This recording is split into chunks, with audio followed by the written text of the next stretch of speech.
Vegas lights shine bright, bad boys sitting pretty. Michael, Steve, Rob running things in Sin City.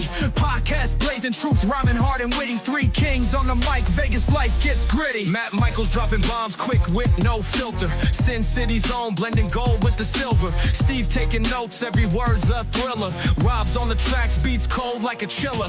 Badboyz a podcast, raw truth they broadcast. Speaking facts so fast, haters coming dead last. Las Vegas legends, three amigos top class. Mic in hand, setting fire, never outclassed.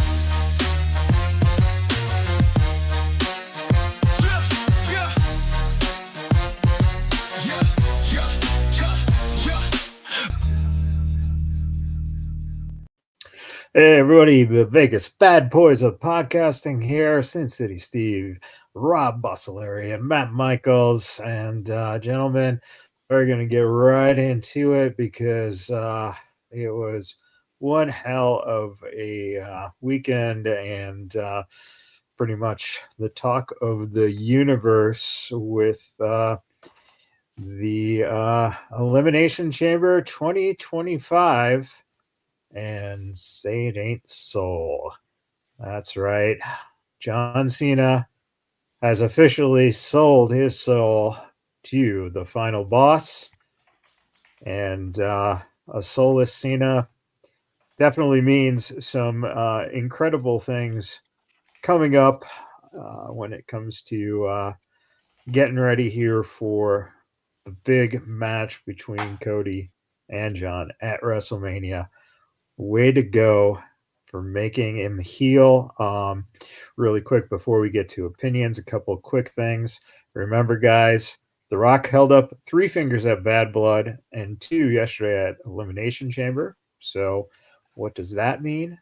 And also, only The Rock, Brian Garwitz, and Triple H were aware of John Cena's heel turn before the WWE Elimination Chamber.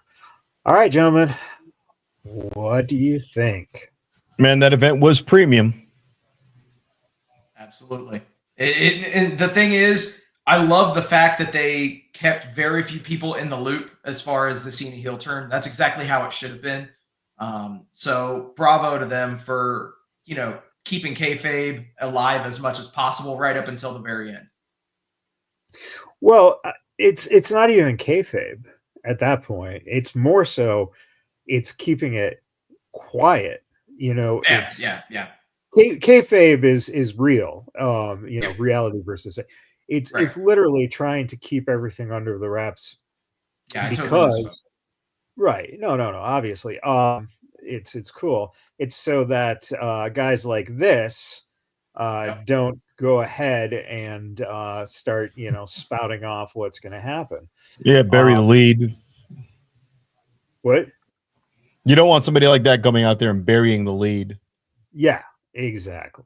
And the idea of something this magnitude, which is garnered, national attention, worldwide attention. Yeah, I was going to say worldwide, man. Yeah, even on Raw tonight, you saw a lot of the reactions from across the planet. So, okay, let's dive into it a little bit. When you were watching it, what did you think? Did either of you see it coming? You have to in one regard. You cannot have 2 baby faces going into WrestleMania. I'm not talking about. Wait. Hold on. I'm not talking about the big picture. I'm talking about that moment. I know. I'm going to double, triple, quadruple down. You're not going to have 2 baby faces go into WrestleMania. So when you were left with those 2 guys, one of them is going to have to do something slanted. That's it. We've had 2 heels where the crowd is just split. They're both, but 2 baby faces with the crowd. One of them is going to have to go heel. As soon as you see that. You could point to something in the past, but right now, in the way that wrestling is done as of late, as soon as I saw that, and I wasn't wrong because proof is in the pudding, as soon as I saw that, something is going to happen. When he told Rock to go fuck himself, and you see Cena, I like the edge, the leading up to that cliff where we get to that, that peak where Cena's acting like Cena, and then the hug. It's like Han Solo walking onto that little catwalk in Star Wars 7. He's going to, get thrown off the damn thing some way or another. Anytime you've seen in wrestling when two guys are getting that close together and it's too comfortable, someone's going to have to break it. Cena and Rock are from another age, from another era of wrestling. We could get into the, discussion of how they got to that point where Cena sold his soul, but we know he wants his last shot to immortality and to break the record. I like how they packaged it on the back end with all the kids where they acknowledge, hey, this is the number one guy supporting kids, number one Make-A-Wish guy, the ultimate baby face. And leading up to it, though, something's got to give. Would it be Cody? Nah. No. Can't have it be Cody. He will not break on this right now, and it's too soon for him to have that type of a churn. And it would be stale to give it to John Cena, because then we've seen that before. So this was perfect. Steve. Unexpected. Yeah, I think that you could tell that there was something that was going to happen. What it was, obviously, it was anybody's guess. But I think that this really does just underscore the cinematography of WWE and how they get shots right. Because the way that they shot that was absolutely perfect. And things started, like the pieces, fell into the puzzle one by one. And you saw that through the different camera cuts. And it was a great watch, to say the very least. The thing that really stands out to me as well is I saw some promo, like a promo image that inadvertently spoiled it for the fans, but obviously no one knew what was going to happen. The promo image that I saw was of Rock, of Travis Scott, and of John Cena in different shots. And now obviously it's great because it was in front of us the entire time. And right. They did a masterful job of that, man. They did a masterful job with that turn. And once again, it wasn't a spoiler. Right. It was a foreshadow. Yeah. And that's the thing. And this is when you listen to the press conference, The Rock, a couple things. One, he's comfortable in his own skin. He doesn't have to be a heel or a face. It's whatever the moment is, which is a revolutionary breath of fresh air. Because we're not talking about The Rock's the bad guy. Like he said, he could go out there and at one moment, hype up the fact WrestleMania is in New Orleans, and the next minute tell a fan that she's got syphilis on her fucking lips. He can do that. And the next thing is that he was emphasizing that it's long storytelling. And that's a big thing, right? He came out on Netflix. He's like, at Netflix, what did I do? I praised Cody. I embraced Cody. I took him in. This stuff is all laid into the future of what the plans are. Now, he also made a very good point, and that is when they're in that moment, feel the crowd. Because there was alternative ways they were going to do things if they felt a fan difference, which is incredible, to think that at any second, Cody could have said yes. And maybe Travis comes up from behind on Cena, distracting Cena so that, Cody can go take him out. But again, it's all that, that feeling. These guys have earned that, right? These guys know what the fuck they're doing to where they're not going to jeopardize anything. And the brilliance of the fact that it was so quiet that Triple H going into the segment, well, they did two things. One, the segment was listed in the middle of the show. for all the rundown sheets backstage. So then this way, no one questioned that why was it at the end. Number two, Hunter took over, and he even said it in the post. He said, "Everyone get off the channels. I'm calling this from this point," which again was because he knew everything that was going on. So, and he was the only one on headsets who knew what the fuck was happening, essentially, which is crazy. So in other words, Luke, I am your father. Which nobody knew that was going to be the line that was shot on its own with only a handful of people knowing. Right. To the extent of even Hamill didn't know it. They wanted such a pure reaction, right?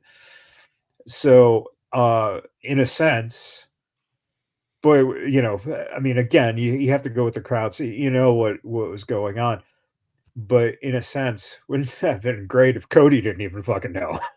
And it's like that embrace. He doesn't embrace. Cena does the turn, and he doesn't know what the fuck's about to happen. And just can we talk about that turn though? The level of acting that comes from The Rock and John Cena. Oh, absolutely. Let's say what's happening, and you're watching that, but you don't know when the turn is going to come. The look on his face going from happy-go-lucky John Cena skipping up and down to that deadpan look, that is better acting than I've seen from any one of his movies, to be perfectly blunt. Just absolutely amazing. To do that soulless facial expression was perfect. And The Rock is at another level than he's ever been acting in the ring, because we're not just, sitting here doing one-off back and forth insults like The Rock did back in the day with Jericho, or just beating somebody up and saying, "I just whipped your ass, don't go." Nothing. We're getting real cinematic now. And he's also 50-something, right? He's 50, but he's also had 20 years of acting under his belt, both of them. That's what I'm saying. Yeah. He's 50-something now. John's like 47. 45, yeah. Yeah, he's 47. So the idea is that these guys have gone on and experienced other things and taking all that and bringing it to this. Now, the one person that needs to get credit here that isn't getting credit is Cody. Because, the way he fucking delivered the moment Cena turns does not become as impactful if the fact that Cody doesn't, sell the fact that he's thinking about it. He looks like he's really seriously thinking about it, and then says, "You know what? Fuck you, Rock. Fuck yourself." Yeah. Go fuck yourself. Which, that in itself was such a shocking moment, right? Exactly. No one's talking about that right now because of the fact that you hit such a shocking level with that. And then you had Cena in the background jumping up and down like, woohoo, yeah. That's the thing. Yeah. Exactly. So you transitioned it perfectly into, get over here, give me a hug. And then again, like you said, the camera work with The Rock doing the slit of the throat slowly, Cena's face turning. It just played perfectly to the fact that if you listen to some of the other commentaries they played on Raw, a lot of the commentaries from overseas had what Rob, we were talking about, that JR excitement in the voice. They're like, "Oh my God, I can't believe the turn." The reason, again, that they didn't do that with Cole, and by the way, the announcers didn't know. Right? So now, what probably happened is, as they're sitting there like, what the fuck? Well, I brought that up Hunter's to you in their yesterday. ear at that moment. That's when Hunter is telling them what's about to happen. Keep it calm, keep it sober, and then once they're out, you guys go in and get them. And Cole jumped in that ring as soon as he humanly could. and that sold it. I wish they would have kept the camera on Cole a little bit longer. They did it for like a couple of seconds, but it was impactful to see Cole, because when Cody won, he went and gave Cole a hug. Michael Cole is crying in tears. That was an incredible thing. Sam the Falcon from Cena's face in the moment reminded me of Sam the Falcon from the Muppets, not gonna lie, from Chris. That's funny. But yeah, I mean, I wish I would have held the camera on Michael Cole a little bit longer, a few more seconds. I think they could have milked that too. But they went right back to the expression on The Rock and Cena. They wanted to really make sure that you're seeing that look on Cena. And you could not have had Cena do that 10 years ago. He would not have had the ability to perform and do that type of a heel turn. He couldn't have done it a long time ago. The Rock too. That's a skill set that a lot of the other WWE guys don't have. So Cena's stock just went through the roof, by the way, on his versatility. He was already legend, obviously, but that just took him to another fucking level right there. Yeah, absolutely. All right, so let's get to the Elimination Chamber itself. Hey, Jamie. We had a lot going on in terms of the storytelling. It looks like we are setting up Drew and Priest. Logan Paul once again kills it. You had obviously Seth and Punk setting up, and tonight on fucking Raw, holy shit, this scrum was fucking amazing. I don't know if they've ever done this where you had just all the security and everything all over the table. It was crazy. Setting up a match next week between the two of them in a cage. So we're getting there quicker, which means that there's probably levels to where that's headed, right? Cena, of course, with that whole choke out of Punk, the way that ended. Just overall, what do you guys think of that match itself? I think it was a very, very well done chamber match. It did exactly what it needed to do. It furthered storylines, and it wasn't just the winner coming out of it with a storyline. I think that was something that they did extremely well. Is they had multi-threaded storytelling within that match, and it set everybody up for WrestleMania, which is exactly what they should have done.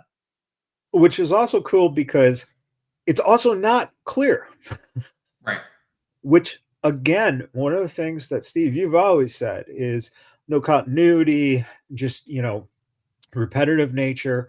Ththese were the things that were bringing it down, insulting your intelligence. Yes.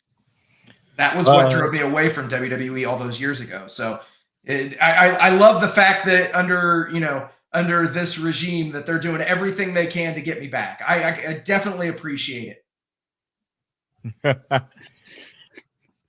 This is a really good time right now for the WWE. The John Cena era where he was just fighting Randy Orton forever, boring as hell. The Seth Rollins corporate bullshit with Corporate Kane put me to sleep. And then they got their asses kicked. Not even kicked. They got nudged by AEW and went, whoa. Okay. So now we're going to start doing good shit. And you can attest. Wait. Let's remember. It wasn't that they were getting their asses kicked because there was no competition between. That's why I paused. I thought I had more coffee. I said nudged. I corrected myself and said nudged. But even more so, Rob, remember, they were starting at that point, even though the product was looking stale. That's when they were starting to make more money than they had been in years. And we've had that conversation. I could care less how much money if your product sucks. I could give a crap how many kids you appease. I don't give a damn how many parents it is or how Disney it is. But what happened? Vince was that was what really happened. Thank you. Exactly. Finally. Yeah, Vince leaving the company was the absolute worst thing to ever happen to AEW. Exactly. because obviously the ripple effects have occurred, and the entire professional wrestling scene has not. And been then the he same came since. back for a bit and he tried to revert everything overnight. And then he was, hold on, let's get rid of all these guys. Put a loincloth on that guy. He's like, all right, fine. It's a combination of things. Yeah. It's a combination of things. Is that fair to say? But, well, obviously, everything always is going to be a combination of things. But the ownership of TKO is more important than anything, because, again, now any one of those people can lose their jobs at any time, right? It's not, that's the same thing. Like AEW, it's Tony, and whatever he feels like happens. He didn't want to be Vince. We all, I think, agree at this point of the massive problem with AEW is right at the top of the pyramid. That said, though, with WWE, it wasn't guaranteed that even with TKO is going to be better writing out of the gate. It happened fairly quickly. They had people in place and they started building storylines with what they had. I remember a storyline that they had where they were having Big E feud with Aleister Black, and then it just vanished, and he had to go, oh, wait, we got to change direction now. We had a lot of sloppy stuff going on. It's better. It's not even to say better. It's great right now. I'm happy with that. With the Elimination Chamber, I really liked the interplay with CM Punk and with Seth Rollins, where Seth Rollins is laughing as Punk is getting taken out, a torpedo is about to hit. Khan laughing at Kirk as Kirk tries to get the Enterprise out of the way, and it's about the Reliance about to explode. You had this, evil henchman kind of vibe, or mad scientist vibe, whatever you want to use. We're seeing heels again. I especially liked what we saw with the women's Elimination Chamber. That was, I thought that was already. I'm glad you said that, because we were about to just get there, Rob. Yeah. Nice, let's get in there. Yeah, of course. The Elimination Chamber with the women, we had a lot of things going on. Again, a lot of storytelling and setups. And of course, starting it off with Jade coming out of nowhere, and just beating the living hell out of Naomi in front of Bianca. Now, also, let me tell you, I gotta say, Liv Morgan is the fucking MVP. Look at this. Look at this fucking bruising and battered. What is that hair extension made out of? What the hell is that? I thought they put like dunking it in paint or something. The whip sound effect, and then she's got the actual laceration. I'm looking at this going, wait a minute. It wasn't a sound effect, bro. That was a whip. That was an actual whip. Hair doesn't do that. Well, what is that? She's got to have leather in there. There's got to be something. It's got to be hair wrapped around the leather or something. They, you know what? And they probably did, to be honest. That thing was probably because they played with it more, than usual. And we hear Vegas Badboyz love when the women play with each other more. Right. Sure. Especially, when we're talking them whipping each other. Wow, man. EST. Woof. I had to drink a lot of water afterwards. But yeah, I mean, Pedialyte. You're right. Again, the Elimination Chamber for the women was, first of all, solid wrestlers. Let's just kick it off. These women are just off the chain. Roxanne Perez held her fucking own against some of the best, right? The Alexa Bliss stuff was priceless. Great. Yeah, just wonderful. Like we said with Liv, just what she put herself through, and Bayley once again proves that she is one of the, just unbelievably seasoned veterans.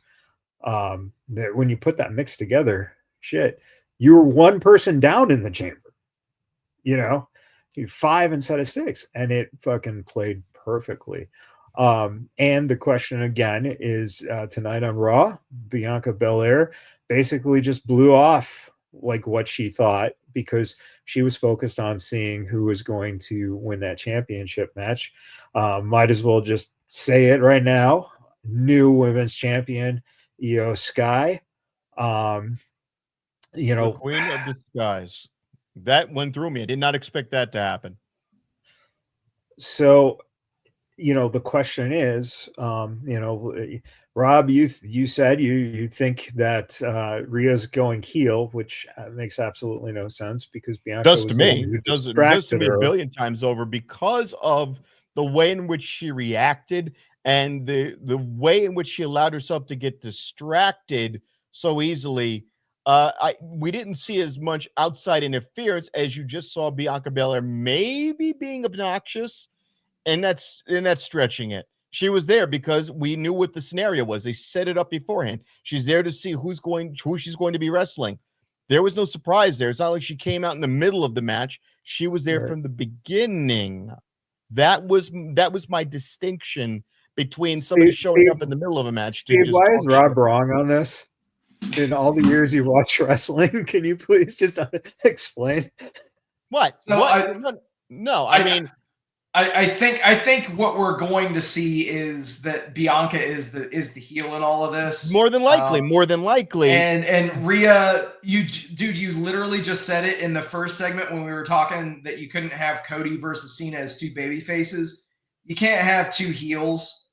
So I mean, come on now. Like, no, I could genuinely see there being some sort of a three-way where it doesn't. I could too, and we do support that. Hey. Yeah, absolutely. Yeah. More Pedialyte, more water. But legitimately, I think that's what we could end up seeing ourselves getting into at Mania. Wait, we're not talking ourselves. The three of us. No. Not that there's anything wrong with that. Absolutely not. And besides, you'd have to add Daryl and make it a fatal four-way. Oh, Jesus. Come on, guys. Just, let's just, come on, man.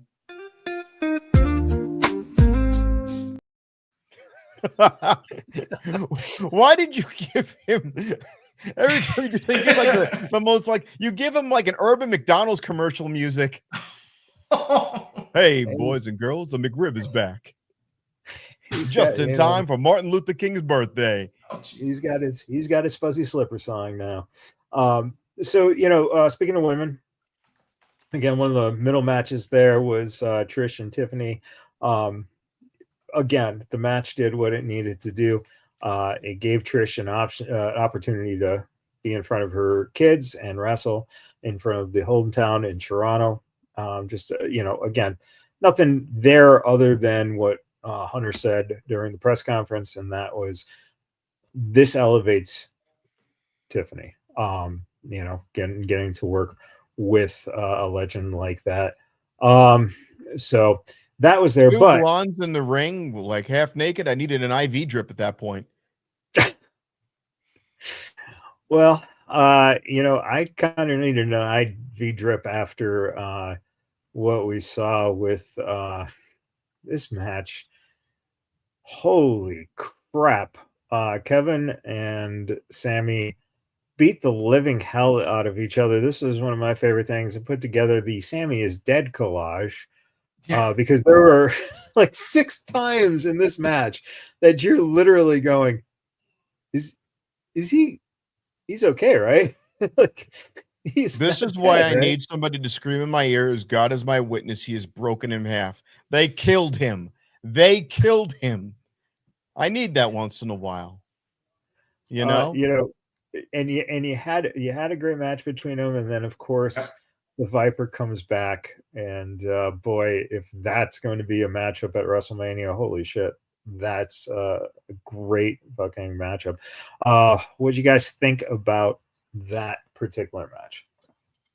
They brought it. They brought the ECW vibe. I needed somebody to scream, "Oh my God!" It was very, very good.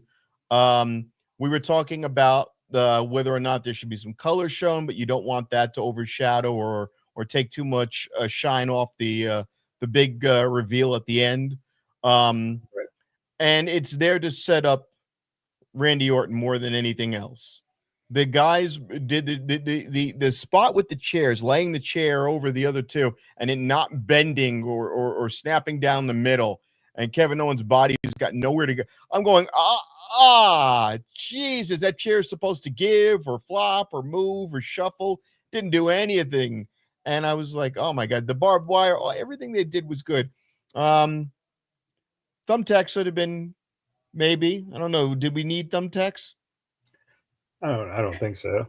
Steve, I mean, it just goes to show that these two are destined to do this forever. And they have amazing chemistry. They've always had amazing chemistry, even back from the time in Ring of Honor. You know, their times in Ring of Honor up until now. These guys, it's. I'm trying to rack my brain to think of people that have carried on this type of a feud across as many promotions, across as many years as Kevin Owens and Sami Zayn. And it doesn't get old. That's the best part about it, is you could have these matches and they could get stale. You know, they could all start to be exactly like one another.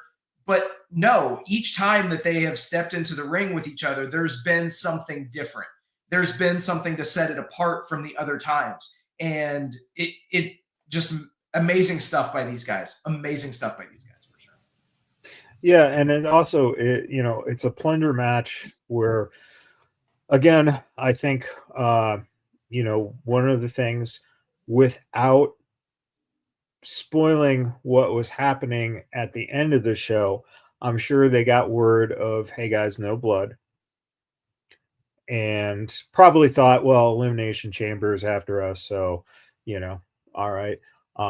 Because someone I respect, brought up the fact that the only thing that would have been better if there was blood, because you had barbed wire and this is a grudge match, etc., etc. But at the same time, that's where I always come in with, blood should be used in the storytelling in that moment. And if Cody was that image you want it to remember, then having a bloody Kevin and a bloody Sammy just diminishes that, because now we've already seen it. So it takes away the shock value. So that's the only reason I think that we didn't see any blood in that match. Otherwise, if it was a normal PLE, probably, or we would have seen blood or seen blood in the chamber itself. One of the best things about last night was some of the camera reactions you got from throughout the night. It wasn't just the heel turn, except for the dude in yellow, because then when he realizes he's on camera, he starts smiling and they try to cut away from him. Yeah, well, unfortunately for him, he's already been immortalized in the they go and they go, oh. Camera flips. I was laughing my ass off. Yeah, and it is a great point out by Chris too. Did anyone notice the El Generico Kevin Steen name dropping that Cole did before the match? And and that's again, that's one of the breaths of fresh air, right? Not denying the past, being able to go and bring those things up without being reprimanded by a certain guy back there who's fingering the assistant while he's calling from Gorilla. So or fingering the gorilla as he's calling the assistant. I don't know. It's all accusations. I don't know, hearsay. NXT this week, really cool to see Moose take on Lexi King. It was a really solid match. A great showing for Pillman. Oba shows up, and of course they're going to be having a match at Madison Square Garden a week from Tuesday. We'll also see the Hardys versus Fraxium at that. Oh, now they can call them the Hardy Boys again for that one day. Well, yeah, of course, because Santino came into his music, and boy, did he have his picture here. He really did have an amazing emotional second there. And man, Ricky Starks, the Ricky Saints ends up getting the pinfall victory over Trey as Javon Evans and Ethan Page battled out into the crowd, leaving it kind of the end being a singles match. But Ricky Saints, is the final thing you see as the episode ends. So the build right now at NXT is building up for next Tuesday's show at Madison Square Garden. I think right after that, essentially coming up soon after that is TNA's pay-per-view. So, you're getting these steps in place and then leading up to what's going to happen here at Mania. The Hardy Boys got a welcome back chant right at the beginning there. It's just kind of insane to see all this crossover happening, and knowing that,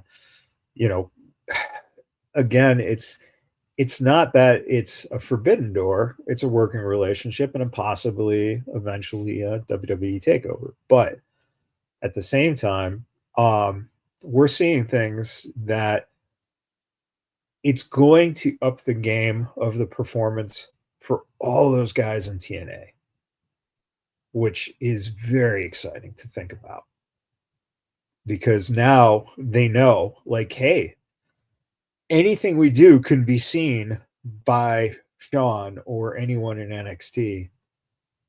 We have to fucking up our game now. And it's incredible. When you think about it, what do you guys think in terms of how it's been handled and where it's at?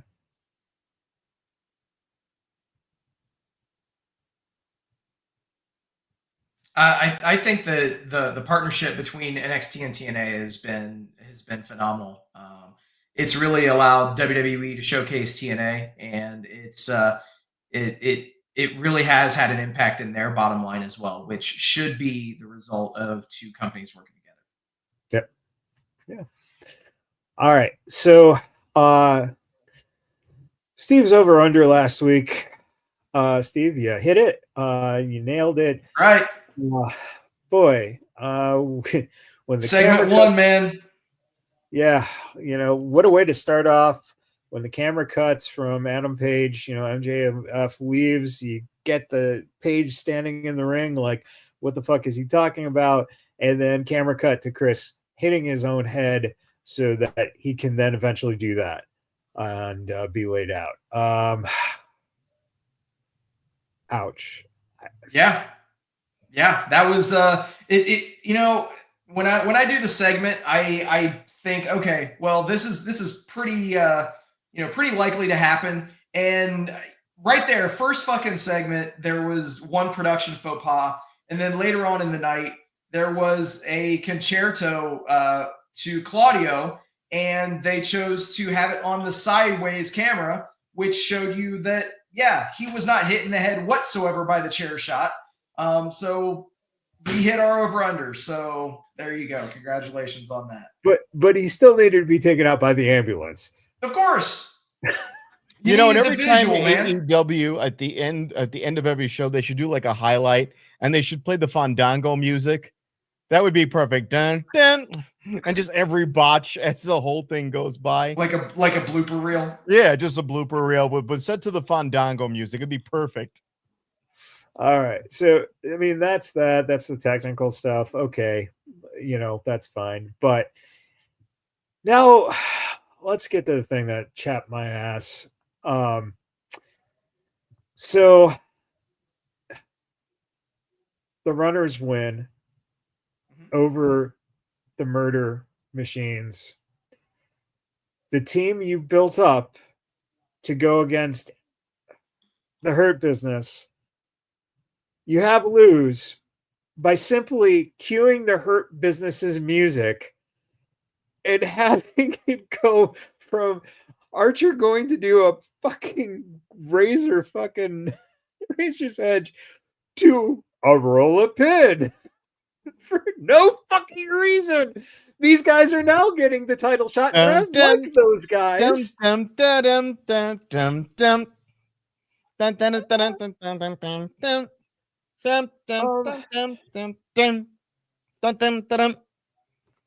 So you got to do. now- Just Yeah, okay. Now we know that they're not putting any stock into them because they're going to go and they're going to wrestle them and they're going to lose for the Oh yeah, of championship. course. But you just made Archer. They literally said after the match just ended and they're out on the floor like that, they're like the Outrunners, they're like, the War Machines just kicked their asses the whole match and they just lost. What the fuck? What is going on? Anyone? let me ask you a question. Let's I've been go. watching Brian Cage now. I've seen him in Lucha Underground. I've seen him in TNA, and now I've seen him here. Where has he ever really won big that would make me believe that he's going to have some sort of great impact? I've never seen him go over. I've never seen him connect. I've seen them give him managers. That doesn't seem to work. They give him belts, but they're not real belts. They don't hold any value. He's jobbed for people that he should not have jobbed for. You know, he jobbed for Blanchard, Tessa Blanchard. That's how she was able to go and fight Sammy Callahan, was because she beat him in a gauntlet match. I've been watching this guy job for years. Taya Valkyrie beat him up in New Japan, and Lucha Underground.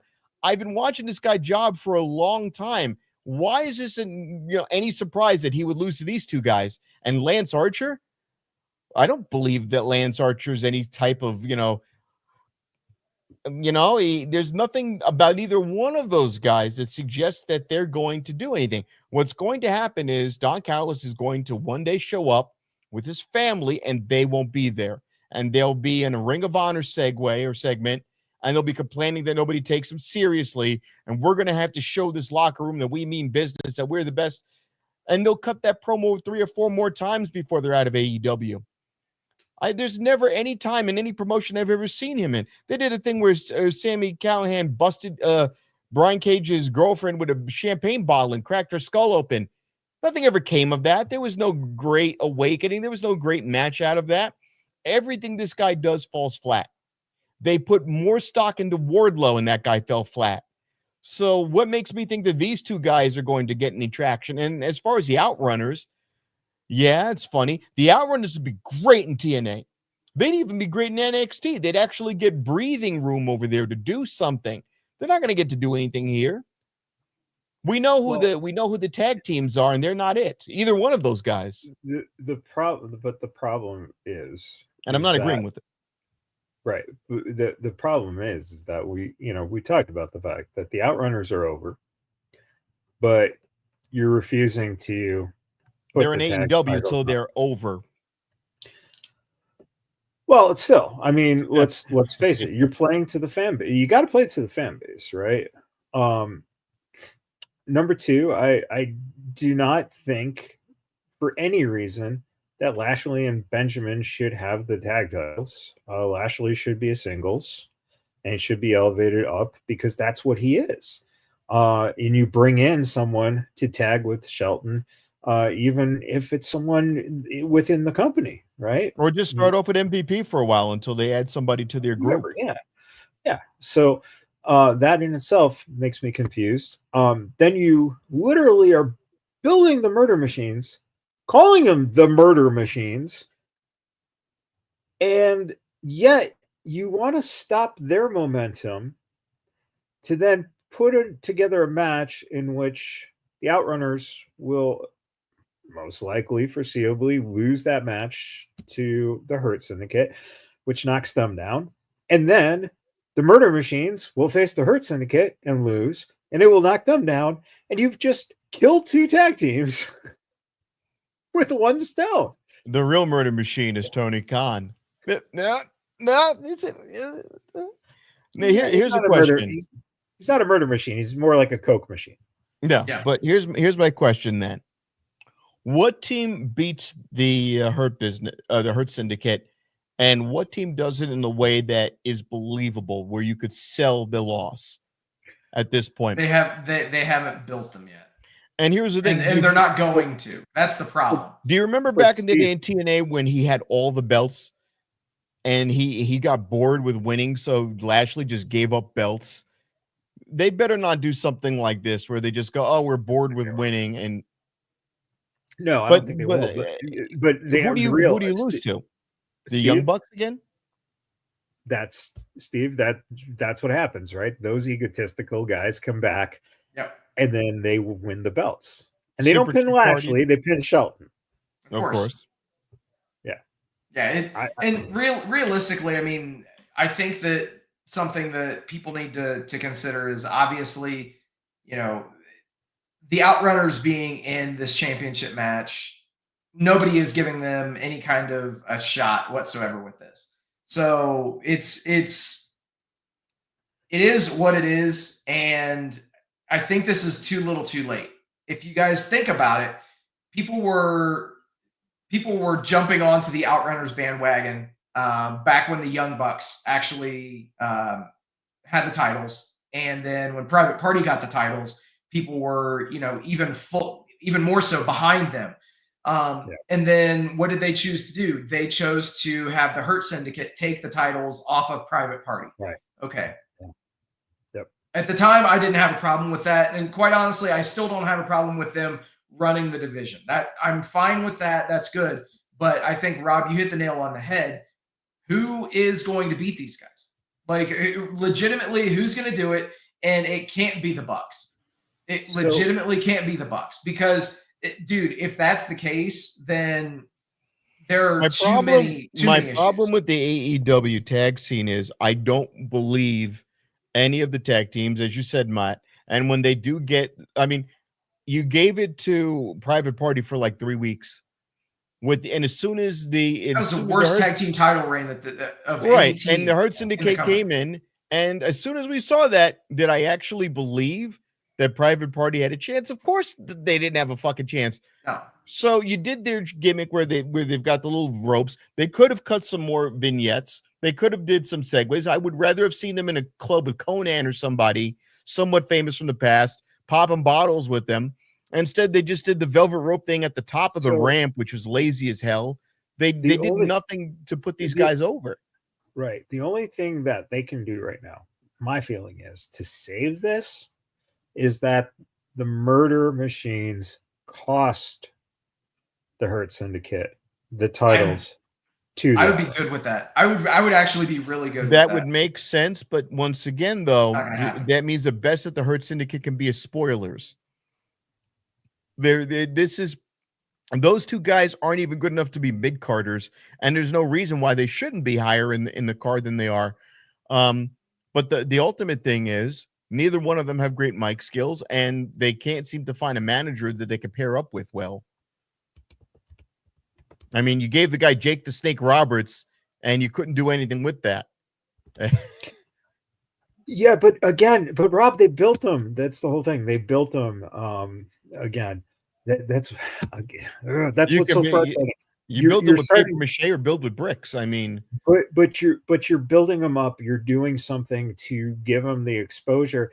And the reason that you don't believe it is because of the fact that you do shit like this that costs them that, and that's what makes me mad. I think that Chris has a good point. Is for the name value alone, the Von Erichs would be a tag team, but again, they're on ROH, which it's like now they have the bones of a tag team that could have beat them and could have sold Inland Empire, but they disbanded them to do these other stories. Those guys would have been believable. Those guys are, all immensely talented. I would have believed if you would have put those two in there. Make them the tag team. I would have got fully behind that. Okay. Will Ospreay as a tag team member? Sure. Let's talk about immensely talented Tony Storm, doing this promo on Collision where she's in the neck brace and then, gets up from the bed a little bit and takes the neck brace off. And, the whole idea that this nightmare about this woman, that she just can't get rid of. This is boy, if you could focus your energies into doing this type of thing with other stories, just fleshing out the stories so we don't have these questions. This is absolutely, and man, if Tony Khan has any fucking sense of anything, you make sure that you're delivering the Brinks truck to Tony Storm so she does not absolutely leave. She leaves and goes to the other company. Oof, fucking good night. She is the best thing on AEW TV. Realistically, her and heel Ricochet. I gotta say, I gotta be real. But again, the thing is, notice I'm not saying the best two things on TV are, doing 630s or having crazy matches. They're actually developing characters. And I think that there can be a mix of very solid in-ring work and actually developing characters on a consistent basis in AEW. It's just getting the consistency behind the roster and allowing those people to shine. And here that segues into this perfect thing that I have a huge problem with the character development or whatever the hell they're doing. So you have Willie Mack wrestle Wheeler Yuta. Willie is basically being used as enhancement talent and loses to Yuta. Moxley then comes out and confronts Yuta and tells him he has to beat Copeland. And Yuta ends up, Moxley leaves, and Yuta ends up hugging the title briefcase. Yeah. What the fuck is going on? What is this shit? I don't fucking understand any of this shit. If Moxley is of the opinion that nobody deserves to see the title, then why would anyone deserve to see a briefcase? Just leave the whole thing at home. Leave the thing at home. Have Tony Khan say you're contractually obligated to bring the actual physical belt to the match or you're terminated. The end. It's that simple. I've never heard of a storyline that's going on this long where nobody has to have a belt. Your champion doesn't have to have a belt. That doesn't even make any sense whatsoever. He explains it in his promos where he's like, "Oh, I bleed for this company and nobody's at my level." I'm like, "Yeah, fine. You're the best guy. You don't want to acknowledge." It doesn't make sense. And then if you're leaving the case with Yuta, well, then I guess that belt's not that important to you. Why are you even the champion? You don't seem to care. You left your belt with the. You don't seem to give a shit at all. Fucking Yuta of all people. And also, it wouldn't have been that hard to beat the shit out of Yuta and take the belt. How hard would that have been?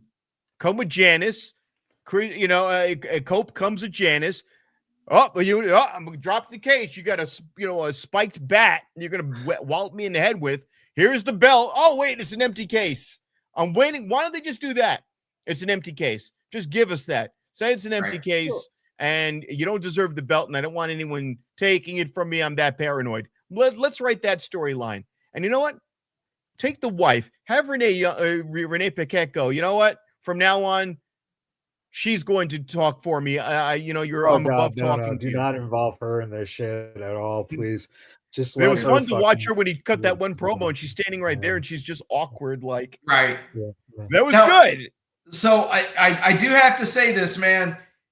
What did you guys think of that reaction when Wheeler Yuta hit his finishing move on Willie Mack and got the pin in that match? Literally a negative pop. Nobody cared. This is worse than Dominic Mysterio because Dominic Mysterio is a heat magnet. This guy's not a magnet for anything. This guy just draws no reaction, which is the worst thing. The best thing about this match was actually, so Spinal Tap. Remember the scene in Spinal Tap where they're walking around, they can't find the way to the fucking stage. They're supposed to go on, and they are just going through hallway, and then they see the janitor, and then they're walking around, and then they see the janitor again. They've gone in a circle. They can't find the way to the ring. Wheeler Yuta is walking backstage, and he looks just like that. And that's how they fucking have him come out, is you follow him from a totally empty, like not the fans, just empty backstage area, walking past a hot dog stand. Like, what is going on? Here's my question about that.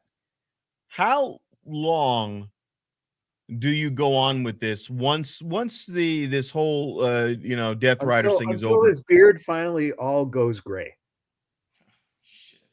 Because my thing is, eventually it's gonna run its course. So what do you do with this guy? I know, and my thing is, I don't see a future for him. There's no storyline you can insert him in. You're not going to throw. You could end up throwing him in Ring of Honor for a while and let him just rot on the vine. A couple years ago, he wrestled here for New Japan in the stateside show, and his wrestling ability is great, but that look is ridiculous, and he has no skills on the mic. So I don't know where you go. Now, speaking of ridiculous, this is the look you get when you realize this moron has a pay-per-view match. I can't believe. Look at this shit. What the fuck? My advice to all of you is to go watch Meat Canyon and watch when that guy's son gets sent to a freaking cocoa bean slave labor camp. It's the funniest video ever. They redo the entire freaking "we're Costco guys." That's how mindless that whole thing is. I don't know what they bring to wrestling. I don't have any connection to them. I don't get putting social media people out there unless they're actually going to get in the ring and do something like a Logan Paul. Why the fuck see it? I know, and it's just a waste of my damn time. And how many times are going to go boom? It was good one time. Oh, hey, it's Costco guys. It went boom. Okay, get them the fuck off the stage. We don't need to do this 3 and 4 times every other week.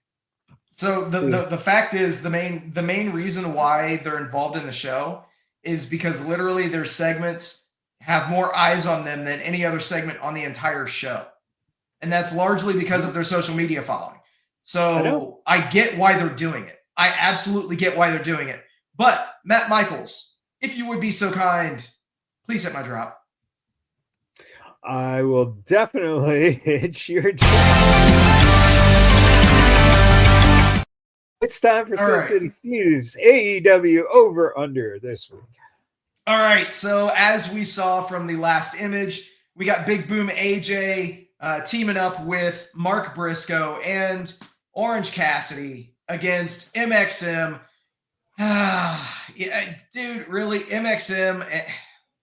What the fuck is this shit? Honestly, like I don't get it. But anyway, dude. So anyway, over under for the week. They're going to be on the show because it's leading into the pay-per-view. It would not surprise me if in one segment those motherfuckers don't say boom 13 times. So that's the over-under. 13 booms this week on AEW TV. Don't take shots to it. You'll be pissed drunk. No shit. No shit. All right. So that's the AEW over-under. Really quick, I'm going to give a little shout-out. Cena's heel turn was, regarded as such a high thing this week and just a shocking moment for everyone. Going back, 1982 in WCCW down in Texas, one of the big shocking heel turns was when Michael Hayes slammed that cage door on Kerry Von Erich's head in the championship match against Flair. Was the Freebirds at that time were loved by the fans in Texas, and when that move happened and they bashed Kerry, boy, that was a shocking heel turn. WCW, man, Rick and Scott Steiner had been tag team for a decade when Scott turned and became Big Papa Pump. That was a big moment in terms of heel turns you didn't think you'd see. Here at Armageddon 1999, Stephanie McMahon looking over her daddy Vince, and then of course she screws Vince and goes with Hunter. Another amazing heel turn. Sergeant Slaughter turning his back on the country and throwing his army stuff into the garbage as he supported Saddam Hussein was another major heel turn of the G.I. Joe branded star that you never thought you'd see coming. We had Austin McMahon at WrestleMania 17 when Austin sold his soul effectively to the chairman of the board. One of the biggest heel turns ever was when Andre ripped the shirt and the cross off of Hogan and challenged him to a match at WrestleMania 3. And of course, the NWO forming in 1996. Again, all of the big heel turns when we look at just how big that was with what happened this week. And speaking of this week and things happening, just got to bring up someone who decided to just go off this week on stuff. Enzo Amore. Hey, Cody, I hate to be the one to ruin your perfect story, but if you're Tom Brady, I'm more like Eli Manning. So I'm a two-time, just like Eli, but unlike Eli, I'm a first ballot in the Hall, and that's word to Scott Hall, the late, great fucking Howard Fine. I don't need to go to acting class, Cody, you little fuck. He also said former WWE star Enzo Amore mocks AEW and says the company is a failure that can't create any stars. Quote, things could be worse. I could be at the used car parking lot called AEW where a star has never been born. And I'm here at Shit Life Stadium, but it could be worse. I could be in an empty parking lot like AEW. Actually, I could be in the used car parking lot called AEW where a star has never been born. Consider the fucking source. Consider the fucking source. We always talked about wrestlers who butcher their careers. I was talking to you the other day, and I said, hey, what happened to Austin Aries? No. Whatever people have said in the community about him pales in comparison. This guy's like, yo, I'm going to fuck up my whole career. Yeah, no way out. That's what they should call the Enzo Amore story, no way in. Because this fucking guy. Remember when he bought tickets like a month after getting fired and started doing the little dance in WWE and they had to drag his ass out of the arena? Yeah. What that it's was like, it's you're not the realest guy in the room. Bada bing, bada boom. You're back to sweeping floors. He doesn't even have enough money to get his hair highlighted. I mean, Jesus Christ. Why would you shit on any chance? Now, like, what are you going to do? Doesn't End up have on any Maple Leaf Wrestling? Well, no, he can go to Maple Leaf Wrestling. He can go to bum fights. He can, he could wrestle at an old Kohl's parking lot. County Fair. He's got some spots, I'd like to see him wrestle in Michael Cole's parking lot. That'd be fun. All right, so going from Enzo to Matt Hardy's AEW frustration. Matt Hardy has voiced his frustrations with AEW's approach to utilizing talent, particularly when it comes to the company's emphasis on in-ring ability over character popularity. In a passionate critique, Hardy specifically addressed the idea that wrestlers who may not be the best in-ring performers are often overlooked in favor of technically superior workers. Hardy argued that this mindset led to questionable booking decisions, referencing a specific example. Who cares? Harley doesn't match her in the ring. That's irrelevant. He emphasized that a wrestler's ability to connect with the audience should be just as important, if not more, than their technical skills inside the ring. One of Hardy's biggest issues is with AEW owner Tony Khan's branding of the company as "we're the best wrestle," while he acknowledged that this serves as strong promotional material. He believes it ultimately comes at the expense of popular wrestlers who might not fit that description. Quote, it doesn't matter if she doesn't match up. It drives me nuts, man. If you're over as a character, if people are interested, it's going to help sell tickets. It's going to move merch, and someone that's popular utilize them. Hardy's perspective highlights an ongoing debate in professional wrestling. Should promotions prioritize technical wrestling ability, or should they focus more on characters who can engage audiences and sell tickets? For Hardy, the answer is clear. If a performer is popular and marketable, they should be utilized to their fullest potential. A source is Extreme Life of Matt Hardy. The one thing that I think is true is that if you can do both, then you're gold. It's as simple as that. You can be a great technical wrestler, but if you have charisma and have an ability, that's why Daniel Bryan was so fucking good, right? Daniel Bryan has the personality of Wheeler Yuta. That guy goes no fucking where, right? Honestly. So it's funny. You got Enzo saying all that shit, which is, coming just from Enzo.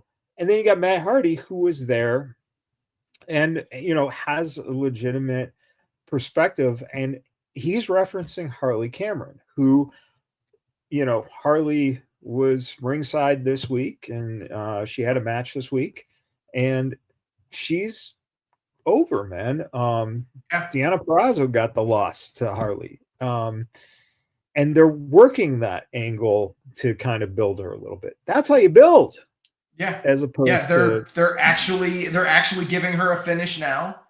They're letting her actually beat some credible names. So props to AEW. I know that we haven't said anything positive about AEW this week, but that is one thing that they are getting right is the build of Harley Cameron. They saw how the crowd reacted to her against Mercedes, and they're finally continuing a push as opposed to just stopping it dead in the tracks. Right. There has to be some momentum to it, and eventually, maybe, you give her a belt. You give her a belt, and dare I say it, put some fun on it. Give her some custom weird belt. Make it look like a Muppet. Do something with it. But she could be a very entertaining champion. I could see her being a very entertaining champion. But the way she would have to win is somebody would have to screw Mercedes Moné up and interfere so that she would get that little extra push to win. But they're planting the seeds right now with Athena. Actually. Yeah. I don't know if you've seen social media stuff, but she and Athena have actually been going back and forth, leading to some speculation that there's going to be finally Athena, being on AEW TV properly. Who's Athena? The former Ember Moon.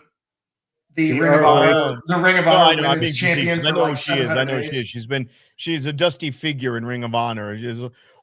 Hold on. Get her out of here. Oh, Jesus. Dude, it's unreal. It's unreal why she hasn't been on AEW TV. Hold on. There you go. Hey, no hard feelings, right? All right. And Marcus is pissed that Rhea lost the damn title. That's because Rhea's going heel. You're laughing. The reaction was not a fucking babyface reaction. Sorry, dude, it wasn't. My initial reaction was, you're like, oh my God, Rob's an idiot. Well, she's sitting there pounding her fists, cursing and grinding her teeth. She just got screwed by the heel. Okay.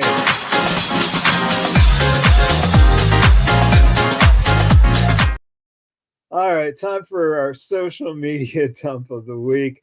Let's start off with it's titty time, of course. Gotta love Tiffany's shirts, man. It was great to see Dennis Rodman return at the pay-per-view. That was awesome. He's looking a little shorter than he once was. Love this. Who the hell wants to see the Elimination Chamber when AEW is giving us this banger on free TV 100%? Collision. Adam Cole versus Daniel Garcia. Which was a good match. Shitty ending, but a good match. Until the dusty finish on that one. Jesus Christ. Yeah.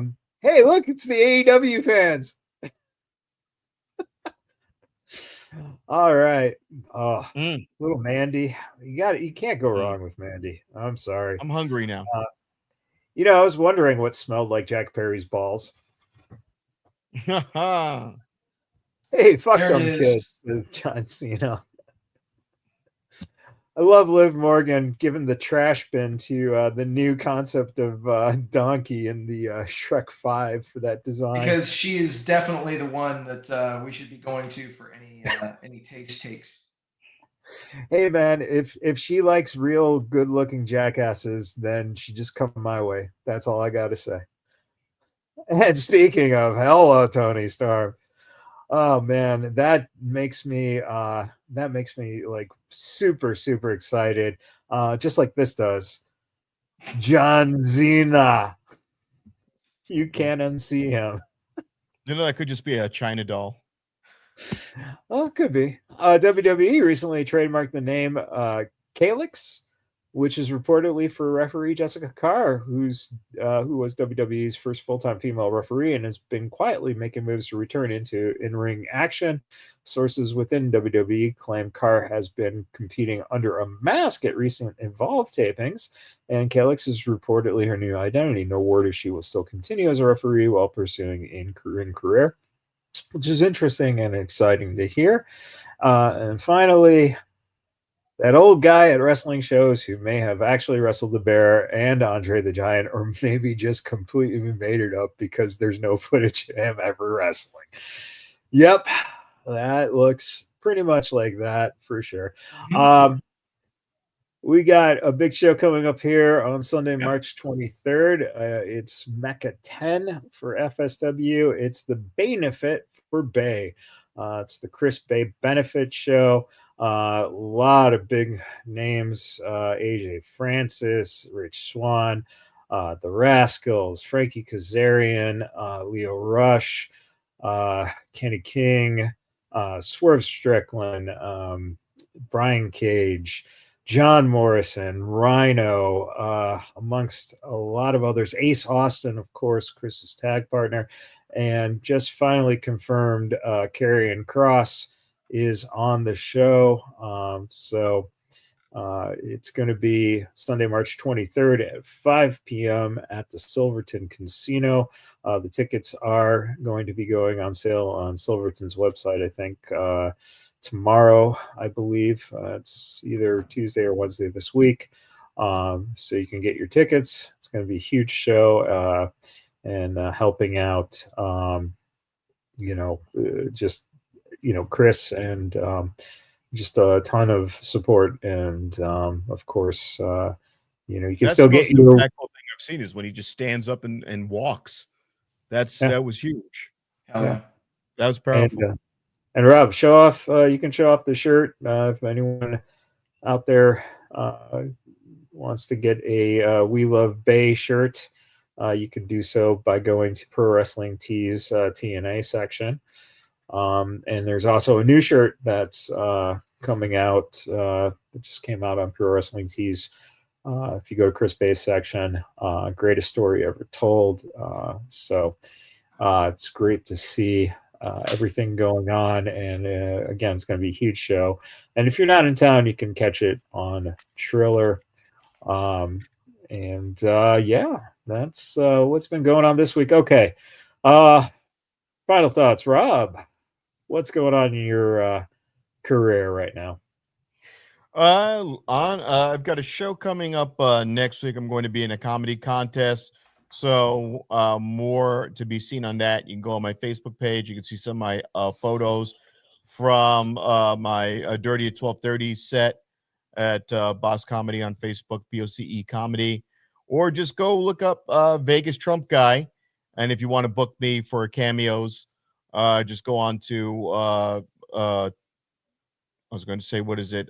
TikTok, and look up Vegas Trump Guy. And you can find out how to reach out to me and have Donald Trump in your home getting rid of very dirty Ukrainians. So sad. People, they don't even come with shirts. Do you believe this? They don't even say thank you. How hard is it to say thank you? Thank you so much for keeping my country alive, okay? They would not be here if it wasn't for me and my Trump killer missiles, okay? Trump killer missiles, okay? Look it up. Look it up. had a deal with Northrop Grumman years ago, and we made the Trump Patriot killer missile. And, we gave them billions and billions and billions of dollars of Trump Patriot killer missiles, and they can't even say a fucking thank you. So disrespectful. So disrespectful. Get him out of here. Get him out of here. Okay, Steve, what would you like to say? All right. Hey, Although thank you guys. Steve. Not What's talking that? about PP. No, I'll talk about PP. Obviously, yeah, great. So yeah, the both AEW shows this week actually did have some really good in-ring stuff. So the main event on both shows was good. I didn't mention that earlier, but they are continuing to do stuff with Powerhouse Hobbs. So thankfully, they're at least getting it right with him. Anyway, thank you guys for hanging out with us tonight. Thank you for liking, sharing, subscribing, doing all the stuff that you guys do. We appreciate each and every one of you. Also, very special shout out to all the brave men and women serving this country. Right there, John Cena says, "Fuck them kids," but love that military. All right. You don't want to see me. Thank you for hanging out with us. And, thank you for doing all the stuff that you guys do and thank you for enabling us to do what we love to do. And last but not least, repsports.com, reppsports.com. Go there for all your pre-workout, weight loss, and general energy needs. Again, repsports.com. Use promo code Vegas at checkout. Save yourself 15%. Yeah. Before I had a problem with my PayPay, then I went to Rep Sports, and now my PayPay works. So thank you very much. Oh, yeah. Speaking Right of there. Cope to the nukes. Good old Dominic kicking Cope in the balls. Cope in the balls. Cope in the balls. That's what she said. Oh, man. Let me cope the ball.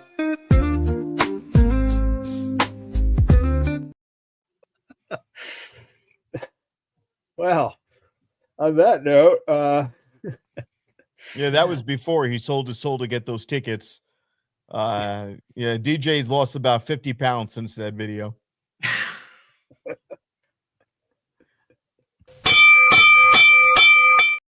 But the eyes are still rolled up in the back of the head, though. So, he's not amused. What do you think? What do you think? They held back on a lot of what they could do. Yeah, we did. It's a Monday night, so we held it back. All right, everyone. Thanks for tuning in again. Appreciate you guys. And we'll be back this coming Sunday night. Until then. With that, everybody, thank you for hanging out. We'll do it all again next week. Till then, happy wrestling. Rolling up the strip under neon lights. Podcast mic is glowing in the desert nights. Matt Michaels leading with the swagger tights. Sin City Steve right by your side. Alright. Rob Butcher Larry dropping truths, no fear. Broadcasting stories, make it loud and clear. From the Fremont edges to the Bellagio sphere. These bad boys rule, let me make that clear. Vegas bad boys, tearing up the scene. To Matt Michaels and the Vegas Boys of Podcasting, this is John Cena saying thank you so much